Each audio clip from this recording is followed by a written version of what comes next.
Israel has carried out a series of airstrikes in Yemen, hitting targets including the international airport in the capital Sanaa, where people ran for cover. Israel's Prime Minister Benjamin Netanyahu said the raids were part of a campaign of retaliation which was only just starting for recent strikes on Israel by Yemen's Houthi fighters who are backed by Iran. It's reported that at least 2 people were killed at the international airport. The port of Hudayda was also hit, along with other sites described by Israel as military targets. Shaimaa Khalil reports now from Jerusalem.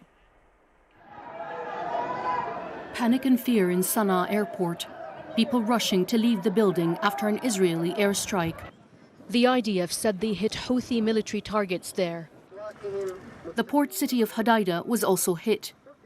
Houthi officials said the strikes were barbaric, a crime against the Yemeni people.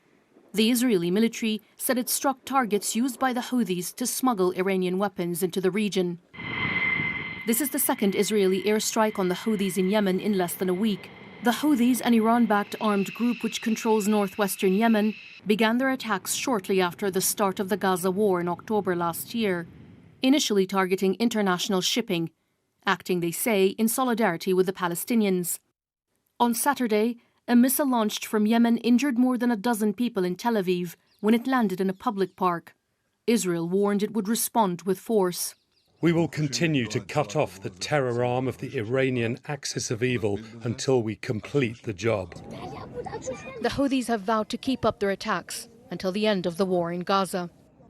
But the war in Gaza continues, as does the wider regional conflict that it sparked. Well, the war in Gaza continues as the Israel and Hamas ceasefire talks have stalled yet again, with any hopes of respite crushed, at least for now.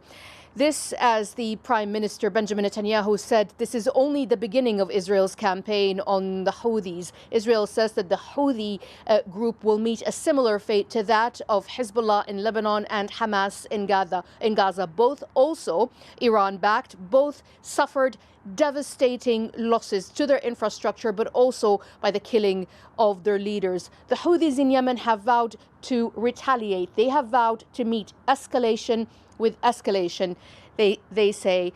But the significance of this, of course, is that the tit for tat between the Houthis and Israel at the moment adds to a very complicated and grim regional picture here in the Middle East.